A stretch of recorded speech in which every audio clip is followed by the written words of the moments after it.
Whole building design. In the traditional planning and design process, building systems were viewed as separate elements. Site, structure, systems and use, and design decisions were each based on budget and/or schedule considerations. Changes to a design in order to meet a certain budget or follow an accelerated schedule did not take into account the final performance of the completed building. The interdependent building considerations: whole building design, ventilation, site and water, materials, envelope, heating and cooling, lighting and power, orientation and massing. The house as a system model, a favored approach in the green construction industry today, illustrates interconnectedness. Whole building design views all the building systems together as they operate interdependently. Sustainable design begins when projects are first imagined and requires thinking green at every stage in the life cycle. Owners, designers, engineers, and builders play vital roles in reducing the environmental impact of the built environment, starting with the decision to build new or renovate.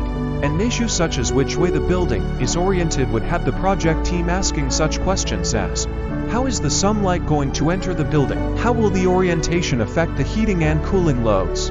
What impact will that have on the window glazing? Whole building design is an integrative design and uses an integrative project team.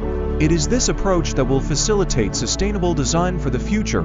The conventional building process. The conventional building process followed these steps, or steps that were very similar: design, construction plans, bidding process, construction, commissioning, and turnover occupancy. In the conventional building process, specialists usually worked in isolation, focusing on their separate area of project expertise and interacting and working together only when absolutely needed. Team members working in isolation. An example would be the insulation used on the project. Enough insulation would be installed to meet code and at the lowest cost.